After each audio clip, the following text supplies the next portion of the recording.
Hi friends, welcome to அம்மி and Bommi kitchens. இன்றைக்கி வந்து 6th டே ரமலான் நோம்பில் இருக்கோம். மார்னிங் எந்திரிச்ச உடனேயே பார்த்திங்கன்னா ப்ரௌனி ஆர்டர் வந்து இருந்தது. ஸோ ஈவினிங் அது வந்து டெலிவரி கொடுக்கணும். ஸோ அதனோட ப்ரிப்ரேஷன் வந்து ஸ்டார்ட் பண்ணிட்டேன். அதோடு சேர்த்து நமக்கும் கொஞ்சம் ப்ரௌனி வந்து செஞ்சுக்கலாம் அப்படின்னு சொல்லிட்டு, நம்ம வந்து இஃப்தாருக்கு சாப்பிட்றதுக்கும் ஸ்டாஃப்ஸ்க்கும் கொஞ்சம் கொடுக்கலான்னு சொல்லிட்டு 1 கிலோ ஆர்டர் வந்திருந்தது. நான் வந்து 1.5 கிலோ போல் வந்துட்டு ரெடி பண்ணிக்கிட்டேன்.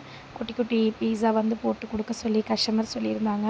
ஸோ அது போல் வந்துட்டு ரெடி பண்ணியாச்சு. இது குட்டீஸ்க்கும் வந்து கொடுக்கணும் அப்படின்றதால வேண்டி, குட்டி பீஸா போட்டிங்கன்னா நல்லாயிருக்கும் சிஸ்டர் அப்படின்னு சொன்னாங்க. ஸோ கஸ்டமருடைய விருப்பத்திற்கிணங்க அதே போலவே வந்து அவங்களுக்கு சூப்பராக வந்து ப்ரௌனி வந்து பேக் பண்ணி கொடுத்துட்டோம். மார்னிங் எந்திரிச்சதுலேருந்தே பார்த்திங்கன்னா ஒர்க்கு கரெக்டாக எனக்கு இருந்துச்சு. அதுக்கப்புறம் பீஸாவும் ஒருத்தவங்க வந்துட்டு ஆர்டர் ப்ளேஸ் பண்ணியிருந்தாங்க. ப்ரௌனி செஞ்சுட்டே இருக்கும் பொழுதே பார்த்திங்கன்னா பீஸா ஆர்டர் வந்திருந்தது. 2 சிக்கன் பீஸா வேணும் அப்படின்னு சொல்லியிருந்தாங்க. ஸோ அவங்களுக்கான ஒர்க்கையுமே வந்துட்டு ஒன் சைடு வந்து ஸ்டார்ட் பண்ணிட்டேன். சிக்கன் பீஸாவில் பார்த்திங்கன்னா கேப்சிகம் வச்சு எனக்கு கொடுங்க அப்படின்னு சொல்லியிருந்தாங்க. லாஸ்ட் டைமும் அந்த மாதிரி தான் ஆர்டர் ப்ளேஸ் பண்ணியிருந்தாங்க. அது ரொம்பவே நல்லா டேஸ்டியாக இருந்துச்சு. ஸோ அதே போலவே செஞ்சு கொடுங்க சிஸ்டர் அப்படின்னு சொன்னாங்க. ஸோ அவங்க கேட்ட மாதிரியே நம்ம வந்துட்டு செஞ்சு அவங்களுக்கும் வந்துட்டு பேக் பண்ணி கொடுத்து விட்டோம். டைமிங் பார்த்திங்கன்னா கிட்டத்தட்ட எனக்கு இது செஞ்சுட்டு இருக்கும்போதே பார்த்திங்கன்னா மார்னிங் வந்து ஒரு 10:30க்கு வந்து நான் ஸ்டார்ட் பண்ணேன் ஒர்க்கு. இந்த டெலிவரிஸ் எல்லாமே கொடுத்து முடிக்க எனக்கு ஆஃப்டர்நூனுக்கே டைம் ஆகிடுச்சு. ஆஃப்டர்நூனுக்கு மேலே ஆகிடுச்சு. அதுக்கப்புறம் பார்த்திங்கன்னா லுஹர் தொழுதுட்டு, இன்றைக்கி ஃப்ரைடே நமாஸ் இல்லையா, ஸோ கொஞ்சம் ஸ்பெஷலாக உட்காந்து துவாக்கள் எல்லாம் ஓதிட்டு முடிக்கவே எனக்கு ஒரு 3 மணிக்கு மேலே எனக்கு டைம் ஆகிடுச்சு. அதனோட கண்டினியூட்டி ஒர்க் வந்துட்டு அப்படியே நான் வந்துட்டு இஃப்தாருக்கு ஸ்டார்ட் பண்ணிட்டேன். இஃப்தார் ஒர்க்குக்குமே ஸ்டார்ட் பண்ணிட்டேன். நைட்டுக்கு வந்து டின்னருக்கு வந்து சப்பாத்தி அல்லது தோசை போட்டுக்கலாம் அப்படின்னு சொல்லிட்டு இருந்தோம். ஸோ அதனால் கொஞ்சம் மட்டன் வாங்கிட்டு வந்து வச்சுருந்தாங்க ஃப்ரிட்ஜில். ஸோ அதை வந்து எடுத்து சால்னா ப்ரிப்பரேஷன் பண்ணிவிடுங்க அப்படின்னு சொல்லியிருந்தாங்க. ஸோ அந்த ஒர்க் பண்ணுறதுக்காக வேண்டி கிச்சனுக்கு போயிட்டேன். பீஸா வந்து பர்ஃபெக்டாக வந்து ரெடி ஆகிருந்துச்சு. ஸோ அதுவுமே கஸ்டமருக்கு நல்லபடி டெலிவரி பண்ணியாச்சு. அவங்களே வந்து வாங்கிட்டு போயிட்டாங்க. ஆக்சுவலி நாங்கள் தான் போயிட்டு பண்ணுறதா இருந்தோம். ஆனால் வந்து அவங்களே வீட்டுக்கு வந்துட்டு வாங்கிட்டு போயிட்டாங்க. அதுக்கப்புறமா பார்த்திங்கன்னா சால்னாவுக்கு உருளைக்கிழங்கு வந்து வேக வச்சுருந்தேன். உருளைக்கிழங்கு வந்து சால்னாவில் போட்டால் நல்லாயிருக்கும். வெறும்னே செய்கிறத விட உருளைக்கிழங்கு போட்டோன்னா நம்ம ஸ்டாஃப்ஸ்க்குமே ரொம்ப பிடிக்கும். அவங்களுக்கு உருளைக்கிழங்குனா ரொம்ப பிரியம் அவங்களுக்கு. அதனால் உருளைக்கிழங்கு வந்துட்டு வேக வச்சு எடுத்து வச்சுக்கிட்டேன். அதுக்கப்புறம் கறியை ஃபுல்லாக வந்து மஞ்சத்தூள் போட்டு அலசி எடுத்துக்கிட்டேன். இதனோட ஸ்டார்டிங் பார்த்திங்கன்னா கிட்டத்தட்ட ஒரு 4:30 மணிக்கு வந்து நான் இதை ஸ்டார்ட் பண்ணேன். அந்த ஒர்க்கெல்லாம் முடிச்சுட்டு கேக்கு பேக் பண்ணி கொடுத்துட்டு, ப்ரௌனி பேக் பண்ணி கொடுத்துட்டு, பீஸாலாம் பேக் பண்ணி கொடுத்துட்ட பிறகு சால்னா ப்ரிப்பரேஷனுக்காக வேண்டி வந்திருந்தது.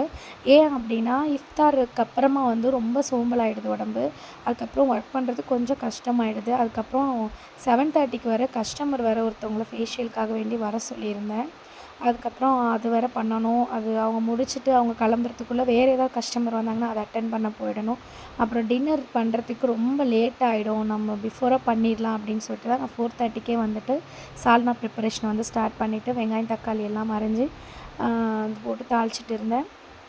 இதை ஒரே குக்கர்லேயே போட்டு டக்குன்னு வேலையை முடிச்சுட்டு நம்ம மூடி வச்சுட்டு போயிட்டோம் அப்படின்னா ஒர்க் வந்து ரொம்ப சுலபமாக இருக்கும். வந்ததும் சாப்பிட்றதுக்கு ஈஸியாக இருக்கும் இல்லையா.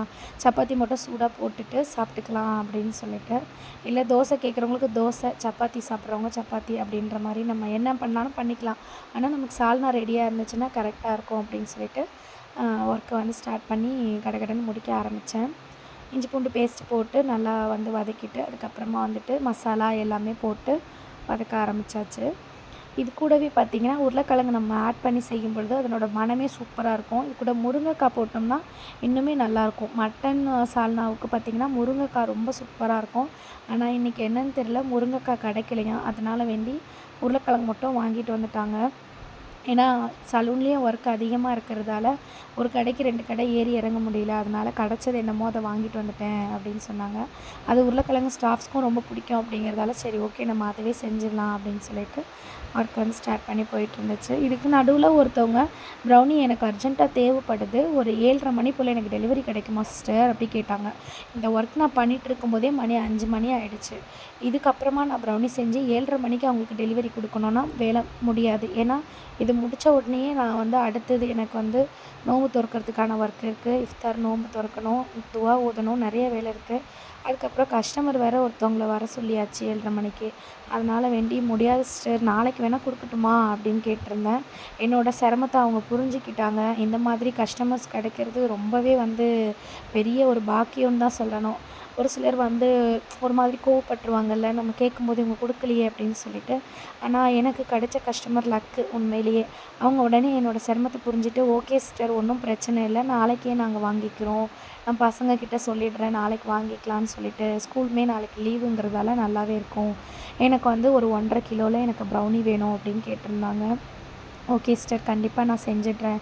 நைட்டே கூட உங்களுக்கு நான் செஞ்சுட்டு மார்னிங் கூட டெலிவரி பண்ண பார்க்குறேன் அப்படின்னு சொன்னேன். இல்லை சிஸ்டர், நீங்கள் நோன்பு வச்சுருக்கீங்க, அதனால் உங்களை சிரமப்படுத்தலை நான். நீங்கள் நாளைக்கு 7:30 மணிக்கு எனக்கு ஈவினிங் கொடுத்தாலே போதும் அப்படின்னு சொல்லிட்டாங்க. ரொம்ப நல்லதாக போச்சு. ரொம்ப தேங்க்ஸ் சிஸ்டர், நான் ரெடி பண்ணிவிட்டு உங்களுக்கு கால் பண்ணுறேன், நீங்கள் வந்து வாங்கிக்கோங்க அப்படின்னு சொல்லிட்டேன்.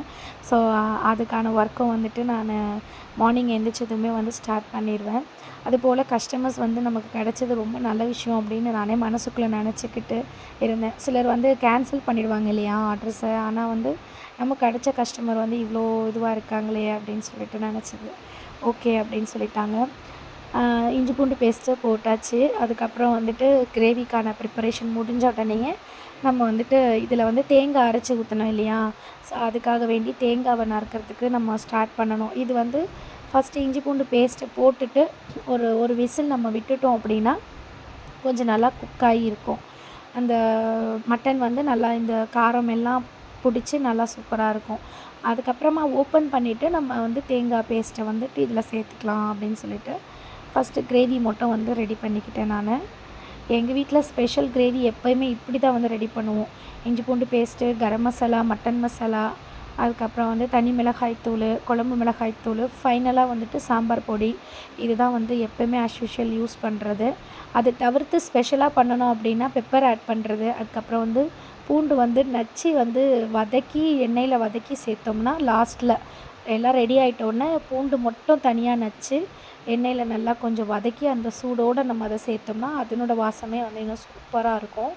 அந்த மாதிரியும் வந்துட்டு செய்வோம். பெப்பர் மட்டும் போட்டு மசாலா எதுவுமே ஆட் பண்ணாமல் வெறும் பெப்பர் மட்டும் போட்டு செய்கிறது உண்டு. அதுவுமே வந்து சூப்பராக இருக்கும். பெப்பர் ஃப்ரைன்னு சொல்லுவோம் அது. அதுமாரி நல்லாயிருக்கும். இப்போ கறி நல்லா வந்து அலசி எடுத்துகிட்டு வந்துட்டேன் இல்லையா, அந்த கறியை வந்துட்டு இந்த கிரேவியில் வந்து சேர்த்துக்கிறேன். இதனோட டேஸ்ட்டு பார்த்திங்கன்னா ரொம்பவே சூப்பராக இருக்கும், நல்லா அருமையாக இருக்கும். இதுலேயுமே பார்த்திங்கன்னா உப்பு காரம் எதுவுமே பார்க்குறதுக்கு வாய்ப்பே கிடையாது. ஆனால் வந்து கரெக்டாக இருக்கும் அப்படின்ற அந்த மைண்ட் தாட் தான், வேறு ஒன்றும் இல்லை. அதே மாதிரி அது கரெக்டாகவே இருக்கும். யூஷுவலாக நம்ம செய்யும்போது கூட ஏதாச்சும் குறைகள் வரும். ஆனால் அந்த நோன்பு வச்சுக்கிட்டு நாங்கள் செய்யும் பொழுது பார்த்திங்க அப்படின்னா அதில் எந்த குறையுமே இருக்காது. உப்பு காரம் எல்லாமே பர்ஃபெக்டாக இருக்கும். அது எப்படின்னே தெரியல, இன்ன வரைக்கும் ஆச்சரியமாக தான் இருக்குது. ஏன்னா நார்மலாக நாங்கள் செய்யும் பொழுது எதுவாக இருந்தாலும் எதுலையாச்சும் ஒன்றுத்துல உப்பு கொஞ்சம் குறைவாக இருக்கும், காரம் கொஞ்சம் அதிகமாக இருக்கும். இந்த மாதிரி ஏதாவது ஒன்று முன்ன பின்ன மாறும் இல்லையா.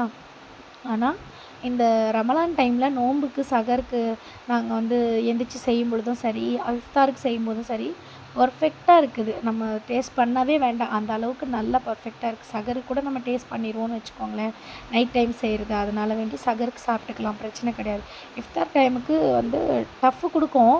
எப்படி போட்டோமா கரெக்டாக இருக்குமா அப்படின்ற மாதிரி தான் இருக்கும். ஆனாலும் அந்த டவுட்டோடவே ஓகே அப்படின்னு அந்த நோன்பு திறந்ததும் சாப்பிட்டு பார்க்கும்போது பர்ஃபெக்டான அந்த டேஸ்ட்டு இருக்கும். எந்த உப்பு கிப்பு எதுவுமே வந்து கம்மி இருக்காது, நல்லாயிருக்கும். இது வரைக்கும் அப்படி தான் என்னோடய நோன்புகள் எல்லாமே வந்து வந்துட்டுருக்கு, போயிட்டுருக்கு. அல்ஹம்துலில்லாஹ். இந்த தடவை இப்போ ஸ்டாஃப்ஸ்க்கும் சேர்த்து நம்ம வந்துட்டு செஞ்சு கொடுக்கறதாலேயே நான் கொஞ்சம் குழப்பத்திலேயே இருப்பேன். உப்பு கரெக்டாக போட்டிருப்போமா, காரம் கரெக்டாக இருக்குமா அப்படின்னு சொல்லிட்டு. ஆனால் எல்லாமே வந்து பர்ஃபெக்டாகவே இது வரைக்கும் நல்லபடி வந்துருச்சு. இனி இருக்கக்கூடிய நோன்புகளும் அது போலவே நல்லபடி வரணும் அப்படின்னு துவா கேட்டுக்கிறேன் அல்லாட்ட. தேங்காய் வந்துட்டு பல்ல எடுத்துகிட்டு வந்துட்டு இதை வந்து நல்லா கொஞ்சம் கட் பண்ணி எடுத்துக்கிறேன். தேங்காய் நம்ம நல்லா பேஸ்ட்டாக அரைச்சி போட்டோம்னா ரொம்ப நல்லாயிருக்கும். இல்லைன்னா திப்பி திப்பியாக ஆகிடும் உங்களுக்கு. அது ஒரு பக்கம் திப்பியாக இருந்துச்சுன்னா அது வேறு பல்லில் மாட்டிக்கிட்டு இம்சையாக இருக்கும். சாப்பிடும் பொழுது அது டிஸ்டர்பன்ஸாக இருக்கும். ஸோ அதனால் நல்லா வந்து இந்த மாதிரி கட் பண்ணி போட்டுக்கிட்டோம் அப்படின்னா தேங்காய் வந்து நல்லா அரைஞ்சி வந்துடும். சீக்கிரமாக ஜாரும் வந்து வேஸ்ட் ஆகாமல் இருக்கும். பெரிய பெரிய பல்லாக போட்டுட்டோன்னா ஜார் வந்து சீக்கிரமாக போயிடும் நமக்கு. இந்த மாதிரி குட்டி குட்டியாக நம்ம நறுக்கி போடும் பொழுது ஜார் வந்து கொஞ்சம் நாள்பட வரும். பிளேடு வந்து நல்லா ஷார்ப்பாகவே இருக்கும். ஸோ அதனால் பால் மாறாமல் இந்த மாதிரி நம்ம நறுக்கி போடுறது பெஸ்ட்டு. இப்போ தேங்காய் ஃபுல்லாகவே நான் நறுக்கி எடுத்துக்கிட்டேன். இந்த தேங்காவை நறுக்கி எடுத்ததை நான் அரைச்சி கொண்டு வந்துடுறேன் போயிட்டு. தேங்காவை அரைச்சி கொண்டு வந்துட்டேன். நல்லா நைஸாக தான் அரைச்சி எடுத்துகிட்டு வந்திருக்கேன். இந்த பேஸ்ட்டு நம்ம அரைக்கும் போது இதில் பார்த்திங்கன்னா பட்டை, கிராம்பு, ஏலக்காய் சேர்த்து அரைச்சோம்னாலுமே இன்னும் ரொம்ப நல்லா சூப்பராக இருக்கும் சால்னாவுக்கு. நான் கொஞ்சம் அவசரமாக செய்கிறதால அதெல்லாம் போடலை, தாளிக்கிறதுக்கு மட்டும் போட்டுட்டேன். நீங்கள் செய்யும் பொழுது நீங்கள் தேங்காய் அரைக்கும் பொழுதே நீங்கள் அதுலேயே பட்டை, கிராம்பு, ஏலக்காய் போட்டு அரைச்சிங்கன்னா இன்னுமே நல்லா சூப்பராக டேஸ்டியாக இருக்கும். குழம்பு வந்து நல்லா வாசமாக இருக்கும். ட்ரை பண்ணி பாருங்கள். நல்லா மைய அரைச்சி எடுத்துகிட்டு வந்திருக்கேன். இப்போ இது என்ன பண்ண போகிறேன்னா குழம்புல வந்து நான் ஆட் பண்ணிக்க போகிறேன். குழம்பு வந்து ஆல்ரெடி நல்லா குக் ஆகி ரெடி ஆகிடுச்சு. நல்லா ஒரு 2-3 விசில் வந்துருச்சு. நான் 1க்கு 2-3 விசிலாகவே விட்டுட்டேன். ஏன்னா உருளைக்கிழங்கு சேர்த்தோன்னா ஒரே ஒரு தடவை மட்டும் மூடி ஒரு விசில் போட்டோம்னாலே கரெக்டாக இருக்கும் அப்படின்னு சொல்லிட்டு. ஏன்னா உருளைக்கிழங்கு ஆல்ரெடி நான் வேக வச்சு தானே எடுத்திருக்கேன். ஸோ அதனால் வேண்டி இப்போ தேங்காய் வந்து இதில் வந்து சேர்த்துக்கிறேன். இது வந்து கரெக்டாக ஒரு அரை மூடி தேங்காய் இருக்கும். கரெக்டாக 1 கிலோ கறிக்கு அரை மூடி தேங்காய் வந்து கரெக்டாகவே இருக்கும். அதுக்கும் குறைவாக போட்டோம் அப்படின்னா சால்னா நமக்கு பத்தாமல் போயிடும். ஸோ கம்மியான ஆட்கள்னால் பரவாயில்ல, கிட்டத்தட்ட 8-9 பேர் சாப்பிடக்கூடியது. ஸோ அதுக்கு தகுந்த மாதிரி நமக்கு குழம்பு வேணும் இல்லையா? ஸோ அதனால் வேண்டி கொஞ்சம் தண்ணி அதில் கலந்து ஊற்றிக்கலாம். இந்த தேங்காய் நம்ம அரைச்சோம் இல்லையா, அதிலே சேர்த்து கொஞ்சம் தண்ணியுமே விட்டாச்சு. இதில் வந்து நான் நறுக்கி வச்சுருந்தேன் அந்த உருளைக்கிழங்கு வந்து ஆல்ரெடி நான் குக் பண்ணி எடுத்து வச்சுருக்கேன். இது ஒரு விசில் போட்டு தான் எடுத்து வச்சுருக்கேன். ஏன்னா சீக்கிரமாக முடியும் அப்போ தான், இல்லைனா கறியோடு சேர்ந்து உருளைக்கிழங்கு ரொம்ப வெந்துடும். அதனால் வேண்டி இது ஒரு விசில் போட்டு நான் நறுக்கி எடுத்து வச்சுருக்கேன். இதை வந்து அப்படியே வந்து இந்த கறியில் வந்து சேர்த்துக்கிறேன். இந்த சால்னாவில் சேர்த்துக்கிறேன். இதையும் சேர்த்துட்டு அப்படியே க்ளோஸ் பண்ணி நம்ம ஒரு விசில் மட்டும் வர வச்சோன்னா கரெக்டாக இருக்கும். அந்த உப்பு காரம் எல்லாமே இந்த உருளைக்கிழங்குலேயும் நல்லா பிடிச்சி சூப்பராக அந்த மட்டனோட இதுக்கு ஃப்ளேவருக்கு சூப்பராக இருக்கும். ஸோ இதை வந்து நான் க்ளோஸ் பண்ணிக்கிறேன். க்ளோஸ் பண்ணிவிட்டு ஒரு விசில் மட்டும் வந்ததும் ஆஃப் பண்ணி எடுத்துக்கிற வேண்டியதான். இதனோட கண்டினியூட்டி அப்படியே வந்து இஃப்தாருக்கு வந்துட்டு ஏதாவது ரெடி பண்ணணும் அப்படின்னு சொல்லிட்டு இஃப்தாரோட ஒர்க்குக்காக போயாச்சு. இஃப்தாருக்கு வந்து என்ன ரெடி பண்ணலான்னு நினச்சிருக்கேன் அப்படின்னா, சேமியாவில் மீல் மேக்கர்லாம் போட்டு சூப்பராக ஒரு பிரியாணி ஸ்டைலில் நம்ம வந்துட்டு ரெடி பண்ணலாம் அப்படின்னு சொல்லிட்டு யோசித்து வச்சுருந்தேன். ஸோ அதுக்காக சேமியா பாக்கெட்டும் வந்துட்டு வாங்கிட்டு வர சொல்லியிருந்தேன். அதுவுமே வாங்கிட்டு வந்துட்டாங்க. மீல் மேக்கர் ஆல்ரெடி வீட்டில் ரெடியாகவே இருந்துச்சு. ஸோ அப்படியே நம்ம அதை யூஸ் பண்ணிக்கலாம் அப்படின்னு சொல்லிட்டு. மக்ருனியில் நம்ம செஞ்சு கொடுத்துருக்கோம், பாஸ்தாவில் செஞ்சுருக்கோம். ஸோ அதே மாதிரி சேமியாவில் வந்து நம்ம ட்ரை பண்ணுவோம், நல்லாயிருக்கும் அப்படின்னு சொல்லிட்டு அதை ரெடி பண்ணலான்னு நினச்சி வச்சுருக்கேன். சால்னா பார்த்திங்கன்னா நல்லா ஒரு விசில் வந்து சூப்பராக வந்து ரெடி ஆகிடுச்சு. உருளைக்கிழங்குமே நல்லா அது கூட சேர்ந்து சூப்பராக உப்பு காரம் எல்லாம் பிடிச்சி நல்லாவே வெந்து வந்துருச்சு.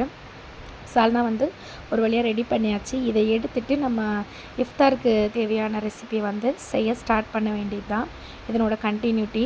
இப்போ இதை அப்படியே க்ளோஸ் பண்ணி வச்சிட்டோம்னா ஓரமாக நைட்டு டின்னருக்கு வந்து நம்ம இதை வந்து சப்பாத்தி அல்லது தோசைக்கு நம்ம யூஸ் பண்ணிக்கலாம்.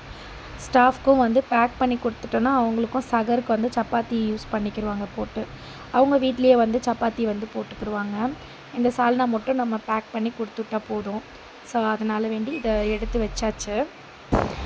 அடுத்து சேமியா வந்து செய்கிறதுக்கு ஸ்டார்ட் பண்ணிட்டேன்.